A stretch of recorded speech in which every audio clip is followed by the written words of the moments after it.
Okay? Yeah. You ready to do this?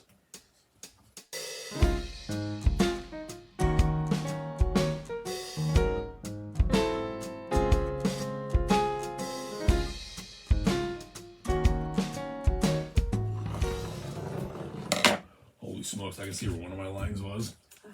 But we're almost like 3/4, almost probably 3/4 of an inch this way. Because there was my line for the day. Wow. Well, I know that sucked to paint it and start it over, but that was definitely the right call. So I agree. Thanks for being flexible. Oh, you're welcome. Because it was worth it. It was so worth it. We were fried, and that was the best solution. Oh, absolutely. Absolutely. Okay, we are back at it today. We are feeling much better today, aren't we? Yeah, we are. He could have been lying to you. You wouldn't know because you can't see his face. Okay. I'm busy. I'm busy. I'm drawing 7-inch lines for once. Not 7 1/4, not 8. I'm doing the right thing. You know what? You were just feeling free to follow your heart, and that's what size of squares you wanted. Oh, no, it wasn't. So it is going much quicker with him doing the grids. Oh. I jinxed you. He is actually a lot more patient with that board than I was the other day. And maybe it was just because I was already tired that just seemed lame. But we're getting pretty far. So we'll just keep plugging along. It's going to be worth it. Right? Yeah, it is. Yeah, it is. Okay, here we go.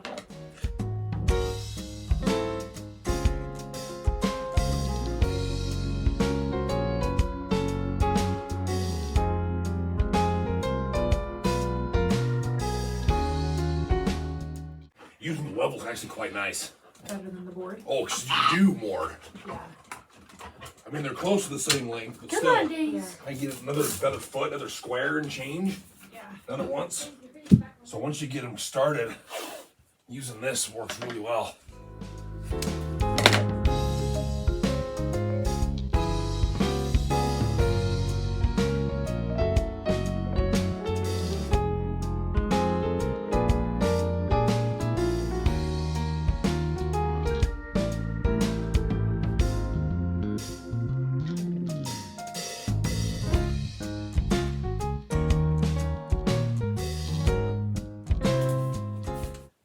You know what I was thinking? What's that, baby? Because in yesterday's video, I showed off the paint colors. Yeah. We should tag Lowe's or Valspar, Yeah.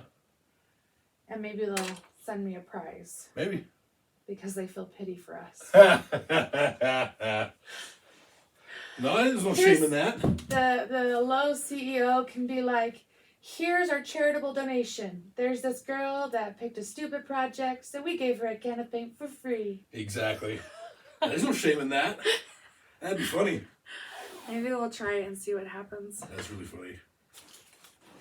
Is that soda yours or mine? It's mine from earlier, or a combination of mine from last night and we got today. Why? So it's not mine? No. Okay. And you'll get it? Some just accidentally fell in my mouth. Sounds right. Sounds about right. And yeah, I think that's my new favorite combo right now. The Coke and Mango. Mm-hmm. Yeah. That seems to be one that I go to regularly. That's a pretty yum combo. Yeah. Okay. This looks almost finished. I know, you're doing so good. I'm almost done. I'm so grateful you're doing that part. I tried it yesterday. Now it's just this line. And I was like, I hate this job. Yeah, it's not a fun one.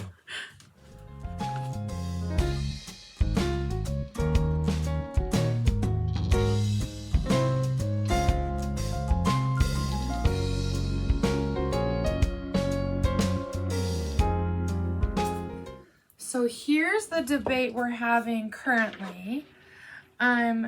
Do we leave the bookcases with all of my bolts of fabric in the living room, or do we bring them back in? Okay, so the original thought was they're coming back in for sure, but we'll just do all of the walls so that it's done and it's not like a half-finished project. But now that it's taking so much effort, I am really having a hard time covering up most of this pattern with bookcases again.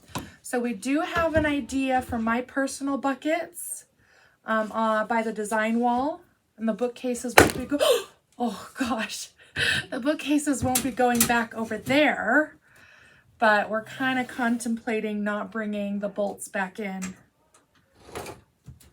because they look so cute in the living room. But then there's always the trouble of, well, I have kids and a dog. You can't leave nice things just out in the open like that. That's crazy. So let me know what you think, because there's a lot of ideas being tossed around right now.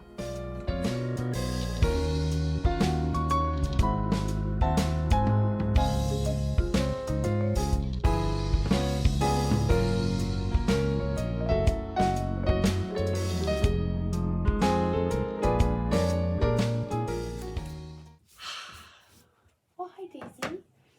She was very helpful when I was sitting on the ground taping squares. We have this entire wall taped. Holy cow. I think that probably took us 2 hours for you to finish the grid and for me to finish taping that wall. And so Zach is working. Let's just rotate. Oh, hello again. So Zach is working over there. So this is just our last chunk here. And that's so exciting. I think that I have lost half of my fingerprints because of the stickiness of the tape. So my prints aren't going to get anywhere. What crazy thing do you want to do fingerprintless? Take a nap? Yeah, take a nap. Go get some pizza? Go get a Coke. Go get a Coke? Okay, so nothing crazy. But I'm really excited.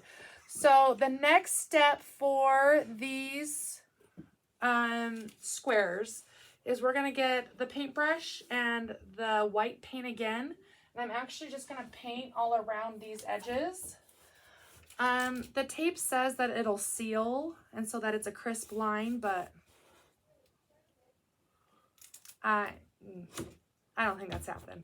So if we seal the edges of the tape with the paint color underneath, then it won't matter if it bleeds because it'll be white, and it'll actually seal the edges so that when we come back with the light blue, we will actually have the crisp line. So because we did this so quickly, that means I get to paint the white tonight, let it dry overnight, and then hopefully tomorrow we can start adding all of this light blue. That is so exciting. Okay, I'm gonna finish helping Zach and then I will show you when we finish all the walls. You guys, we finished. Zach was working on the grid and I pretty much just followed him and taped. And we have the entire wall taped out. Oh my goodness. And now I'm gonna flip you around and show you this side. Let me give you the game plan for this section of the craft room. So I had mentioned earlier about the bookcases and what we're gonna do with those. We have been looking at building bookcases specifically to fit bolts of fabric.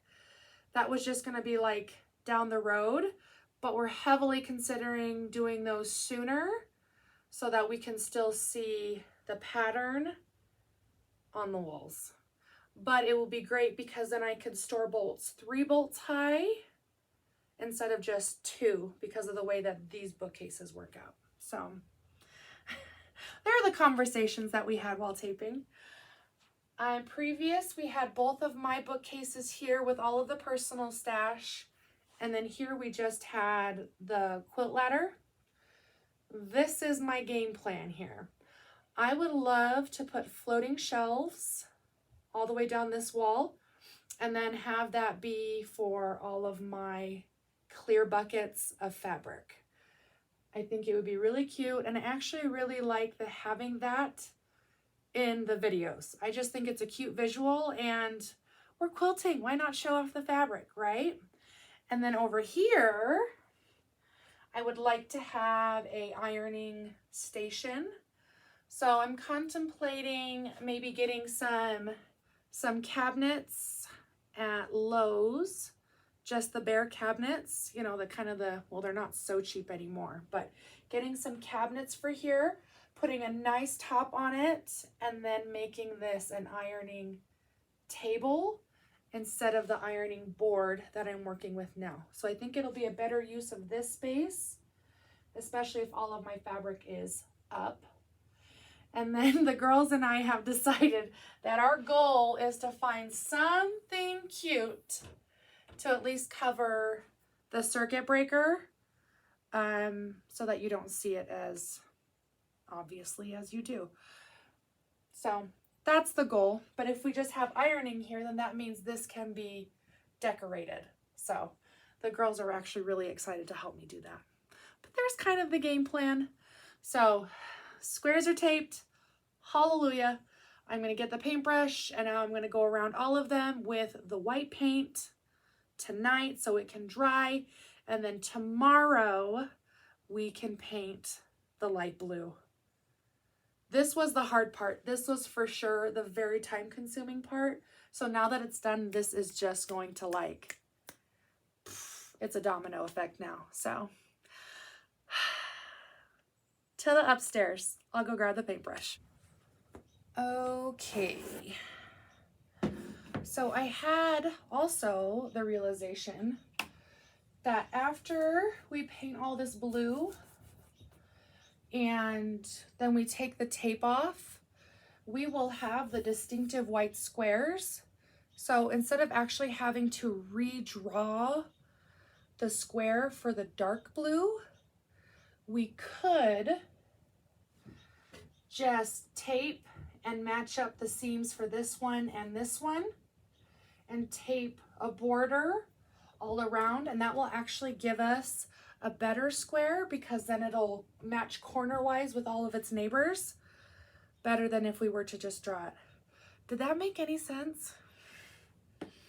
I'm gonna take a wild stab and say no. But it's clicking. It's clicking up here. I'm picking it up.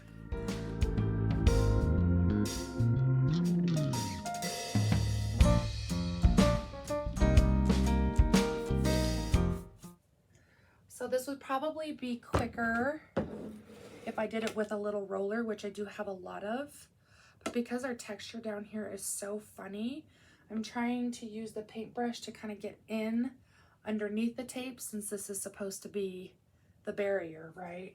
So, and you remember how I said that this texture does not like anything taped to it, and yet here we have a whole bunch of tape. I have to constantly restick this tape, and it is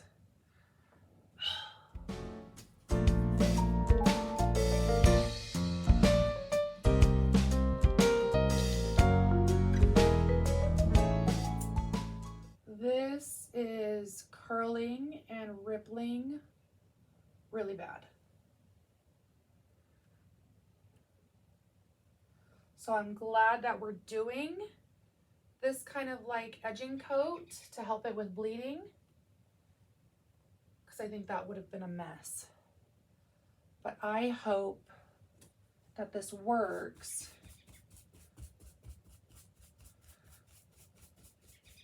And doesn't just like wet the tape and make it curl so that there's even more gaps for the blue paint to fall into. That would be so disappointing. Okay, well, we're just gonna keep going and hoping for the best.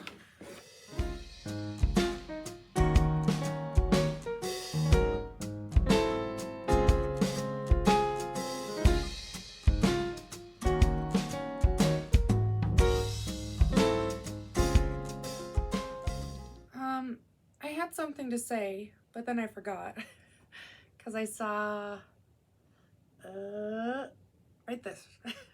Just use your finger. That.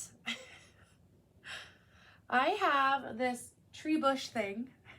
This is the only window well we have for our whole house. And this is the only place that this tree bush thing grows. I don't know what it is, but I feel like we need to name it because it's been in a lot of these videos.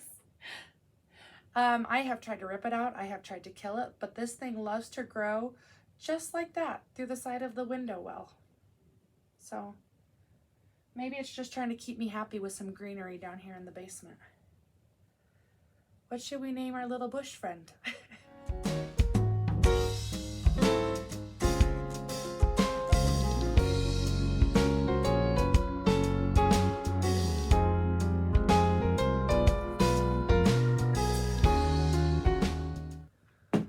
Okay, I think, so you don't have to watch me do the rest of it. You get the idea.